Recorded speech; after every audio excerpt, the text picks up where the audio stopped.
I felt like I wanted to die as a Phillies fan this weekend. That's for sure. I wanted to go an hour without them. Ay, ay, ay. All right. They turned us into tiny American pygmy shrews this weekend. Yeah. All right. So let's get into it. A lot to get into. Obviously, the Eagles played a game on Friday. Not everyone played. We'll get into that. Let's start with the Phils.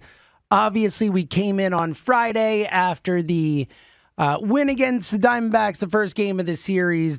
Coming off the actually winning a series against the Dodgers. The hopes we're back. We were feeling good about the team. And since then, just about as bad a weekend as you could possibly have. The Friday night walk-off first pitch from Jeff Hoffman, the freaking backup catcher, first home run of his freaking career, of course.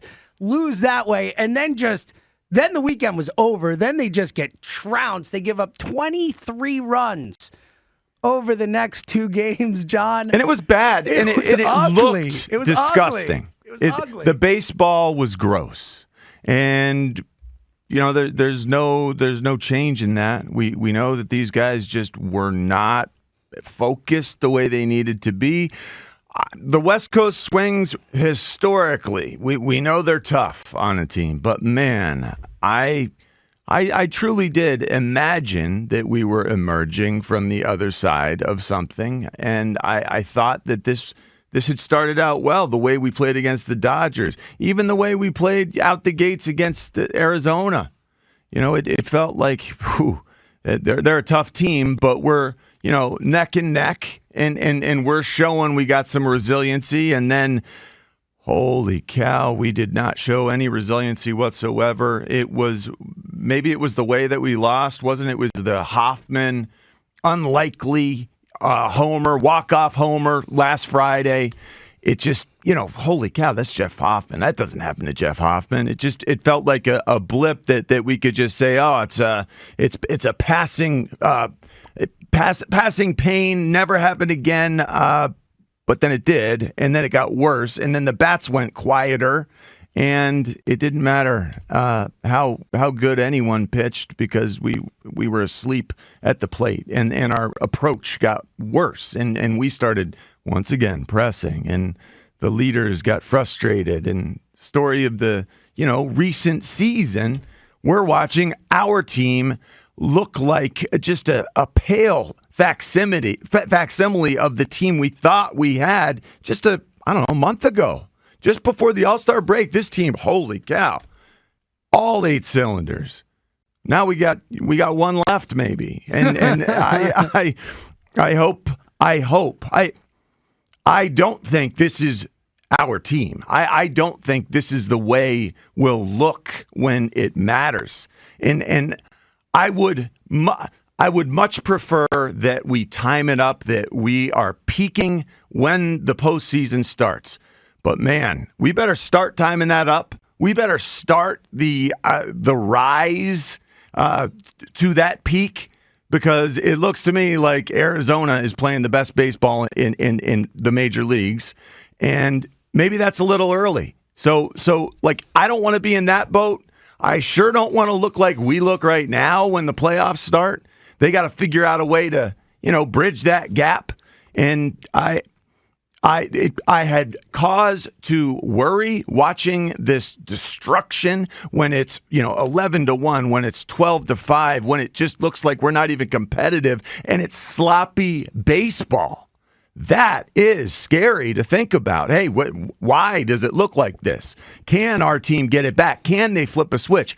I believe they will continue to improve from here. They better.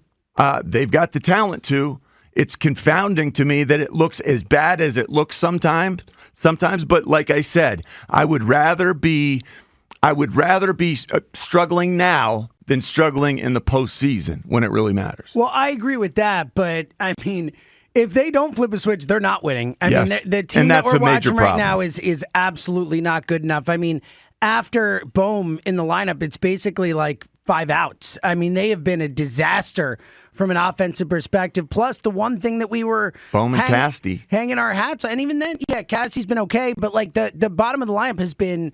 I mean, Marsh has been 0 for 20-something. I mean, Stott's been a disaster. They've both been horrendous. And the one thing we could hang our hats on, the pitching, don't look like we could hang our hats on it. I mean, and granted, Wheeler was fine, but still sick, only got through 6 innings, gave up 2, but they had Wheeler, Nola, and Sanchez go, and they lost all 3 this weekend. Sanchez got bombed yesterday. The bullpen has It was the worst performance of his career. Yeah, and the measurably speaking. A mess.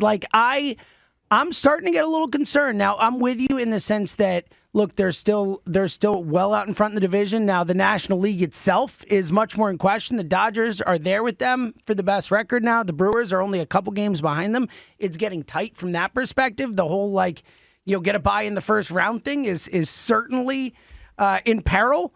And I need to see this team turn around. I think they need to feel that is in peril, that the bye is in peril, that they have people nipping at their heels. I think that we'll see how they respond now. It's certainly the rock bottom as far as we've seen.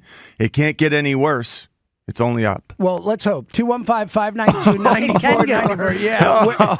Where are you at with the Phillies? Don't say that, Jimmy. Where are you at with the Phils? After a really disastrous weekend, it felt like things were turning for the positive. Now, to John's point, they get home from a West Coast trip. You hope that's going to bring some good vibes playing back at home. They got a nice 5-game stretch against the Marlins and the Nationals. Those are great teams that they just went up against. But they got good teams coming up. It doesn't get too much easier. You still got the Mets. You got a lot of games with the Braves coming up, and I know they're struggling. Horrible. The Braves can't get out of their own way. Braves were up 8-2 yesterday and lost 9-8. So, it is...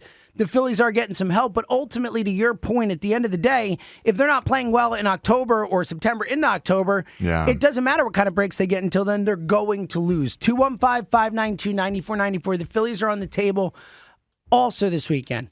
The Eagles. We finally saw the Eagles play a football game for the first time in 6 months or 5 months, whatever it is. Granted, not a meaningful per se, but certainly some stuff out there.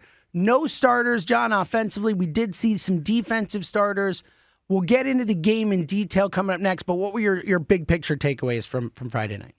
I was really excited that the offense looked as running back based as it did. I did not expect to love our young Will Shipley, our new addition, the 4th round pick. That we brought, and I really think he's got a chance to do some special things, especially as a second option to Saquon. Holy cow, this young man is really sharp and really good and really versatile, and it feels like